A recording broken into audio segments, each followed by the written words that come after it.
I'm Jack, 29, and I have no idea what I'm doing with my life. But I figure this is a good start.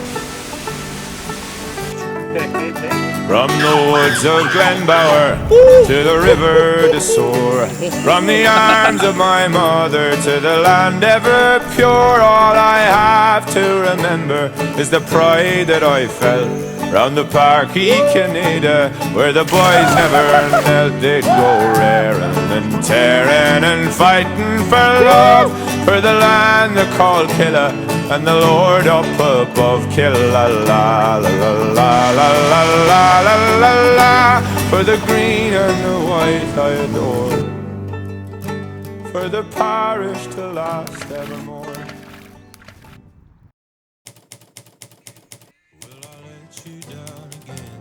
So here we go again, on to the next chapter.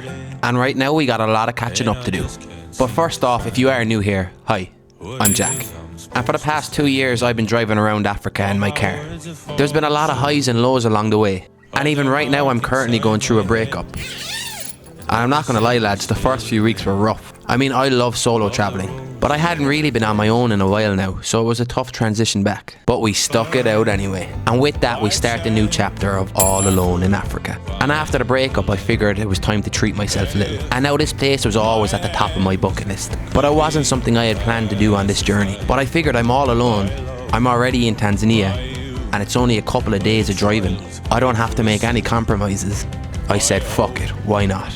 When I was growing up, I remember watching this place on the David Attenborough documentaries with my auntie. I never in a million years thought I'd actually get there. And this changed my whole plan for travelling Africa. I was no longer sticking to a path. I just said I'd go away and get lost for a while. So you might be asking, where did I go? I ended up booking a ticket straight to the fucking Serengeti.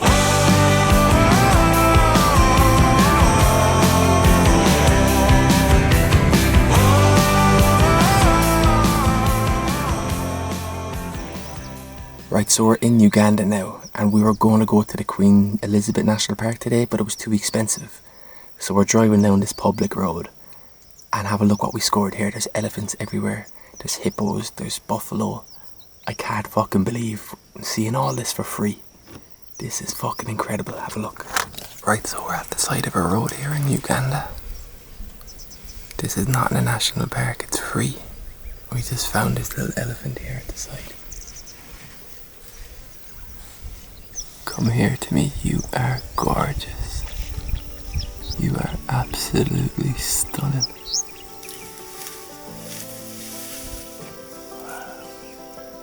You know, the funny thing is, Uganda was never really on the cards for me. I was supposed to be heading back south so I could head up the west of Africa. So this, in all honesty, was thousands of kilometres off my route. But I said, what's the rush? I have the time, and I'll probably never be doing this road trip again. So let me stray off course a little, head up north into Uganda, and see what happens.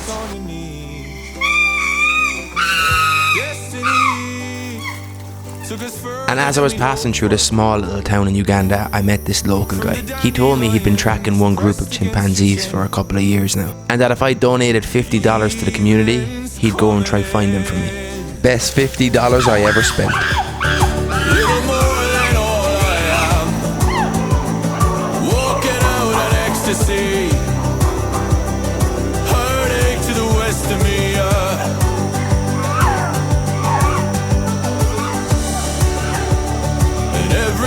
Oh, that's so sick. I feel like I'm at like a flamingo documentary or something. To be fair, it wasn't just the flamingos. The whole of Uganda felt like a nature documentary to me. And the crazy thing is, I almost skipped the country completely. And you see, it was so different in Tanzania. Uganda was raw. I felt like in Tanzania they were selling luxury, whereas I wanted to buy depth. And instead of me from the sidelines watching nature, I honestly felt a bit more a part of it. And I didn't spend too much time in the national parks in Uganda. There was just no need.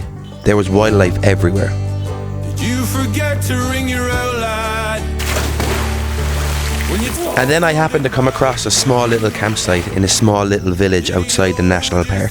A basic $10 campsite ran by lovely people, and I slept in my car. And because there was no gates, the animals would often leave the national park and come and pay a visit. You could get as close as you want, but make no mistake, these animals were not to be messed with. This is as close as I ever wanted to get to a buffalo. And for anyone that knows anything about buffalo, any closer and you'd probably be dead. Right, so last night was fucking insane, right? This campsite is $10 and I feel like I'm getting more worth in this campsite than literally any national park could.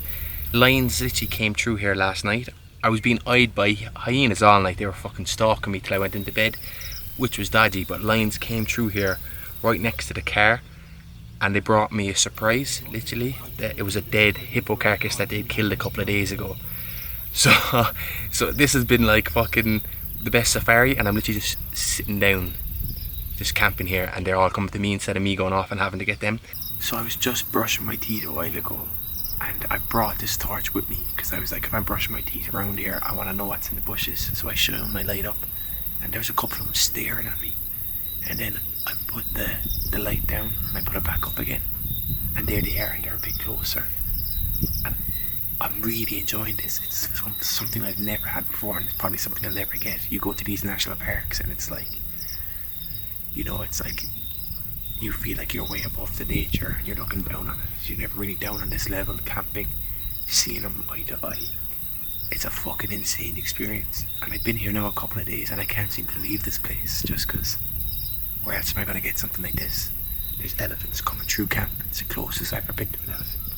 There's water buck over there. In the lake over there, there's fucking maybe 100 feet. There's hippos and there's buffalo.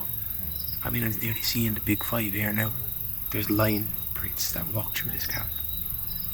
I don't even want to fucking see a lion this close, but they're here. The only thing I have left in the big five I haven't seen is a leopard. I'm paying $10 a night to sleep in this camp at the edge of the community. This is fucking terrific. You see? Hyena. Did you see the hyena? There he is. There he is.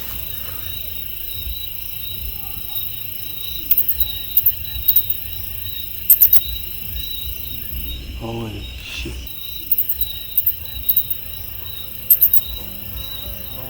Holy shit. Holy shit. Holy shit, he's so close. He is so close. That's one experience I'll never forget. There was no one else in that campsite, just me and those hyenas. And every night like clockwork they'd come on by. I'd sit on top of my car and I'd watch them. And as they get closer and I'd get less brave, I'd get into my car. I remember watching the hyena and then falling asleep and waking up and it was still watching me.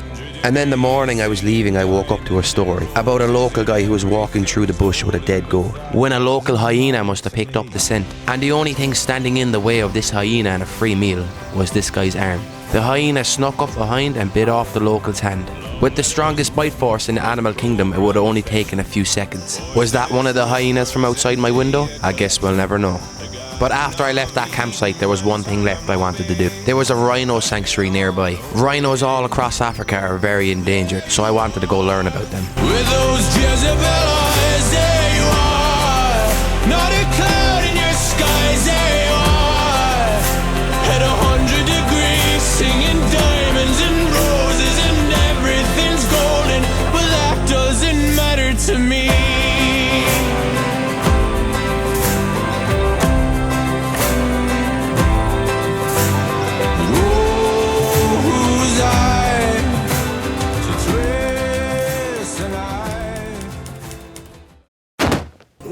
Now this is a complete switch up. I had been on my own for so long in the bush that I was craving some human interaction. So I went and made some friends in the capital, and they brought me into the breakdancing scene here in Uganda. It was fucking class.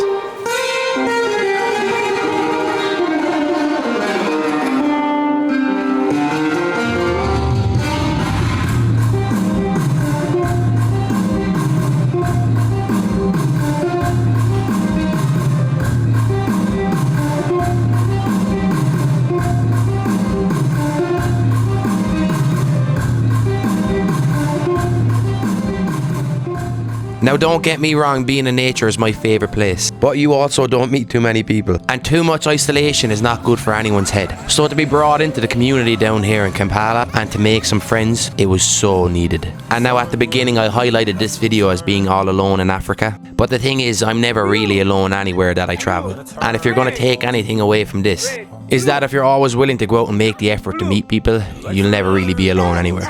And just before this video ends, I want to give a big shout out to my friend Nsubaga here who's behind the camera. He brought me all around Kampala and really looked after me. One day I'm going to bring him back to Ireland and do the exact same thing for him. I think before then though, I'd like to come back to Kampala, and when I get better with the camera and making videos, I'd like to make a little movie about the breakdancing here. But until then, we'll see what happens. Thanks for watching and keep following along, because we're only getting started.